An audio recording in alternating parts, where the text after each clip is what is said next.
እንጣጢዕ ከም ኣጠቓቕሙ ንኣካላትኩም ብስቕታ ከሕውዮ ይኽእል እዩ ወይ ድማ ብስቕታ ክጎድኦ ይኽእል እዩ።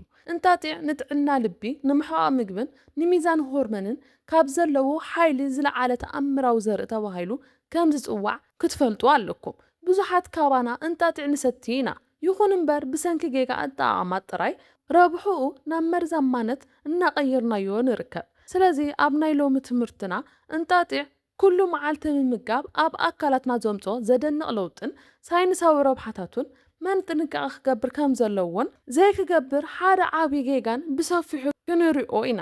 ብፍላይ ኣብ መወዳእታ ዝነግረኩም ጥንቃቐ እንጣጢዕ ኩሉ መዓልቲ ነትጥቀሙ ሰባት ናይ ጥዕና ውሕስነትኩም እዩ። ንስኹም እንጣጢዕ ክትጥቀሙ ከለኹም ኣድቂቕኩም ድዩ ወይስ ብምሉእ ፍሩኡ?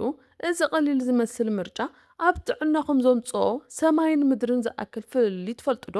መልሱ ንምፍላጥን ርእስኹም ንምክልኻልን ክሳብ መወዳእታ ሓቢርኩም ንጽንሑ። ኩሉ ግዜ ንጥዕናኹም ቀዳምነት እትህቡ ሕያዋይ ልቢ ዘለኩም እንተኮይንኩም ነዛ ቪድዮ ላይክ ብምግባር ጀምርዋ። ምክንያቱ እቲ ንስኹም እትህብዎ ላይክ እዚ ትምህርቲ እዚ ንብዙሓት ሰባት ተበጻሒ ኮይኑ ጥዕንኦም ንክህልው ዓብዪ ግደ ስለ ዘለዎ እዩ። ነዚ ቻናል ሓደሽቲ እንተኮይንኩም ዶክተር ማይና ይበሃል። ኣብ ዩቲዩብ ብዛዕባ ጥዕንኦም ክፈልጡ ካብ ዝደልዩ ሒደት ንቑሓት ሰባት ሓደ ስለ ዝኾንኩም ሰብስክራይብ ብምግባር ስድራ ቤትና ይኹኑ። በቲ ነቕርቦ ናይ ጥዕና ትምህርትታት ድማ ናይ ባዕልኹምን ናይ ስድራ ቤትኹምን ጥዕና ሓልው። እንጣጢዕ ንዘመናት ከም ምግቢ ይኹን ከም መድሃኒት ከገልግል ፀኒሑ እዩ። ኣብ ጥንታውያን ኣመጋግባታት ዋጋ ዝወሃቦ ብብዙሕ ስለ ዝብላዕ ዘይኮነስ ብውሕድን ኩሉ ግዜ ኣብ ጥቕሚ ስለ ዝውዕልን ነይሩ። ኣብ ዘመንና ኣመጋግባ ባህሊ ውሽጢ ግን እንጣጢዕ ብበዝሒ ናብ ጽማቓት ወይ ድማ ናብ ባኒ ከምኡ እውን ናብ ዝተፈላለዩ ናይ ጥዕና መስተታት ውሽጢ ብዘይ ብዙሕ ጥንቃቐ ይውሰኽ። ብሕክምናዊ ኣረኣእያ ክረአ ከሎ እንጣጢዕ ዝተባሃለ ዝብላዕ ተራ ምግቢ ጥራሕ ኣይኮነን። ኣብ ኣካላትኩም ውሽጢ ልዑል ባዮሎጂያዊ ምንቅስቓስ ይገብር። ምስ ሆርሞናት፣ ምስ መስርሕ ምሕቃቕ ምግቢ፣ ምስ ሽኮር ደምን ምስ ቁስልን ኣካል ወይ ድማ ኢንፍላሜሽን ቀጥታዊ ርክብ ኣለዎ። እዚ ማለት ልዑል ደገፍ ክህብ ይኽእል እዩ ማለት እዩ። እንተኾነ ግን እዚ ዝኸውን ኣካልና ነቲ እንጣጢዕ ድሉው ክኸውንን መጠኑ ክመጣጠን ከሎ ጥራይ እዩ። ሕቱኡ እንጣጢዕ ጽቡቕ ድዩ ወይስ ሕማቕ ዝብል ኣይኮነን። እቲ ሕቶ ብግቡእ ኣብ ጥቕሚ ይውዕል ኣሎ ዶ ወይስ የለን ዝብል እዩ። ናይ ዘመንና ኣመጋግባታት መብዛሕትኡ ግዜ ናይ ፋይበር፣ ናይ ኦሜጋ 3 ቅብኣት፣ ናይ ተፈጥሮኣዊ አንቲኦክሲዳንት ሕፅረት ኣለዎም።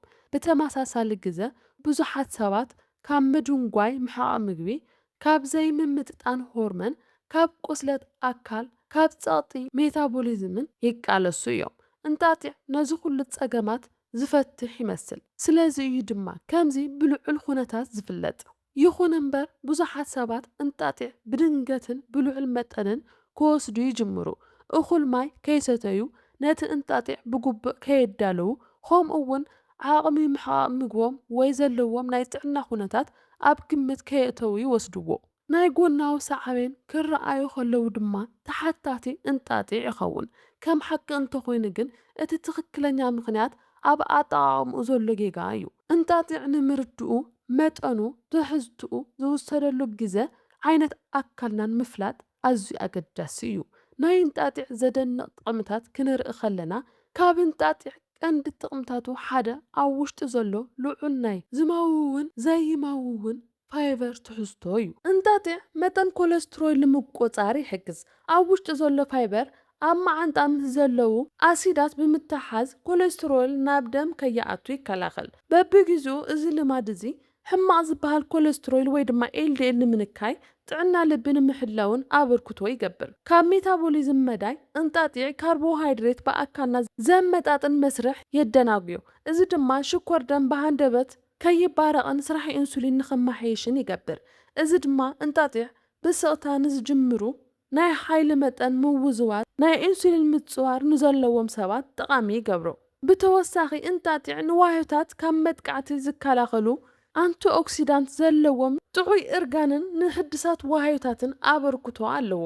ኩሉ መዓልቲ ክውሰድ ከሎ እንታይ ይኸውን ንዝብል ክንርኢ ከለና እንጣጢዕ ኩሉ መዓልቲ ብውሕድን ብዝተወሰነ መጠንን ጥቕሚ ክውዕል ከሎ ብዙሓት ሰባት ممحياش نبر محقق مقبي من كايناي كبري مفحتي زرقا ناي حايل متأنن زتماغتنا ناي كبار ويدما ليبيد متأنن يستوعلو اليوم كم أقاطعم موقت ወይ ዘይተመጣጠነ ጽግያ ዝበሉ ናይ ሆርሞን ምልክታት እውን ድሕሪ ግዜ ክቕንሱ ይኽእሉ እዮም። ይኹን እምበር እንጣጢዕ ኩሉ መዓልቲ ብልዑል መጠን ወይ ብዘይ እኹል ማይ እንተተወሲዱ ተቓራኒኡ ክኸውን ይኽእል እዩ። ዘይምምጥጣን ምሕቃቕ ምግቢ መንፋሕቲ ከብዲ፣ ድርቀት ከብዲ ወይ ልዑል ድኻም ከጋጥም ይኽእል። እዞም ምልክታት ድማ እንጣጢዕ ጎዳኢ ስለ ዝኾነ ዘይኮነስ ኣካልና ካብ ዓቕሙ ንላዕሊ ስለ ዝተጸቐጠ ዘርእዩ እዮም። ናይ ዕለት ኣጠቓቕማ ረብሕኡን ጌጉኡን የጉልሖ ነዚ እዩ ምምጥጣን መሰረታዊ ዝኸውን። ጥንቃቐታትን ናይ ጎናዊ ጽልዋታትን ክንርኢ ከለና እንጣጢዕ ብጌጋ መንገዲ ምጥቃም ዘምጽኦ ቀንዲ ጎናዊ ጽልዋ ምዝባዕ ምሕቃቕ ምግቢ እዩ። እንጣጢዕ ማይ ናይ ምምጣጥ ባህሪ ስለ ዘለዎ እኹል ማይ እንተዘይሰቲና ድርቀት ከብዲ ከጋድድ ወይ ናይ ከብዲ ሕማም ክፈጥር ይኽእል። ሓሊፉ ተሪፉ ድማ ሕሩጭ እንጣጢዕ ብዘይ እኹል ፈሳሲ ምውሓጥ ናይ መዓንጣ ምዕጻው ከስዕብ ይኽእል እዩ። እንጣጢዕ ምምጥጣን መድሓኒት ከተዓናቕፍ ይኽእል እዩ። ኣብ ውሽጡ ዘሎ ጄል ዝፈጥር ፋይበር መድሓኒታት ምስኦም መዓረ እንተተወሲዶም ናብ ደም ናይ ምእታው ቅልጣፎም ክንክ ይኽእል እዩ። ስለዚ መድሓኒትን እንጣጢዕን ንምውሳድ ቢያንስ ናይ 1 ወይ 2 ሰዓት ፍልሊ ንክህልዎ ይምከር። እንጣጢዕ ኣብ መስርሕ ሆርሞን ጽልዋ ስለ ዝሕድር ንሆርሞን ስምዒታውነት ዝኾነ ናይ ጥዕና ጸገማት ዘለዎም ሰባት ብምኽሪ ሓኪም ጥራሕ ክጥቀሙ ይግባእ። እቲ ዝበዝሐ ይሐይሽ ዝብል ኣተሓሳስባ ኣብዚ ኣይሰርሕን። ብተወሳኺ እንጣጢዕ ጸቕጢ ደም ብውሕድ ክቕንሶ ስለ ዝኽእል ቀዲሞም ትሑት ጸቕጢ ደም ንዘለዎም ሰባት ጸገም ክኸውን ይኽእል እዩ። ሙሉእ እንጣጢዕ ምምጋብ ድማ ከይተጠሓነ ክወፅእ ስለ ዝኽእል ፋይበር እኳ እንተሃበ ንጥረ ነገሩ ግን ብጽቡቕ ኩነታት ኣይመጣጠንን። ስለዚ እንጣጢዕ ጥሒንኻ ምጥቃም ንኣካልና ዝያዳ ጠቃሚ ይኸውን። እንጣጢዕ ብጥዑይ ኩነታት ንምጥቃም እቲ ዝበለጸን ውጽኢታውን መንገዲ ሓድሽ እንጣጢዕ ጥሒንኻ ምጥቃም እዩ። ምጥሓኖም እቶም ንጥረ ነገራት ንኽመጣጠኑ ኣብ ምሕቃቕ ምግቢ ዝፈጥር ጸቕጢ ንምንካይ ይሕግዙ። ንመብዛሕትኦም ዓበይቲ ሰባት ኣብ መዓልቲ ካብ 1 ማንካ ሻይ ክሳብ 1 ማንካ ምግቢ እኹል እዩ። እዚ መጠን እዚ ንምሕቃቕ ምግቢ ከይጸቐጠ ረብሕኡ እዩ። እንጣጢዕ ኩሉ ግዜ ምስ እኹል ማይ ክውሰድ ወይ ድማ ከም ርግኦ፣ ገዓት፣ ሹርባ ምስ ስሙዚ ምስ ዘለዎም ፈሳሲነት ዘለዎም ምግብታት ተሓዊሱ ክውሰድ ኣለዎ። እንጣጢዕ ክትጅምሩ ከለኹም ብጣዕሚ ብውሕድ ክኸውን ኣለዎ። ብፍላይ ድማ ናይ ምሕቃቕ ምግቢ ስምዒታውነት እንተሃሊኩም በብቁሩብ መጠኑ ወስኹ። እንጣጢዕ ምስ መድሃኒታት ብተመሳሳሊ ሰዓት ካብ ምውሳድ ተቐጠቡ። ጸገም ምሕቃቕ ምግቢ፣ ሕማም ኩላሊት፣ ጸገም ሆርሞን ወይ ስር ዝሰደደ ሕማም ዘለኩም ሰባት ኩሉ መዓልቲ ምጥቃም ቅድሚ ምጅማሮም ሰብ ሞያ ሕክምና ከማኽሩ ይግባእ። ዘመናዊ ምርምር እውን ንእንጣጢዕ ንምሕቃቕ ምግቢ፣ ንጥዕና ልቢ፣ ንሆርሞንን ዘለዎ ረብሓ የረጋግጹ።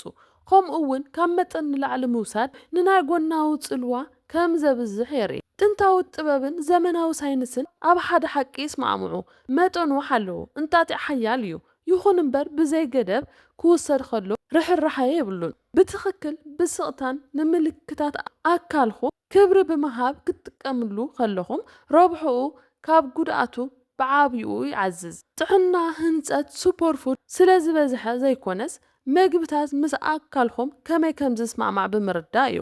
እንጣጢዕ ብጥበብ ክትጥቀምሉ ከለኹም ንምሕቃቕ ምግቢ፣ ንዋሕዚ ደምን ንሚዛን ኣካልን ዓብዪ ደገፍ ይኸውን። ብጌጋ መንገዲ ክትጥቀሙ ከለኹም ግን ብስቕታ ጸገማት ይፈጥር። እንጣጢዕ ምስ ኣካልኹም ንኽሰርሕ ፍቐድሉ።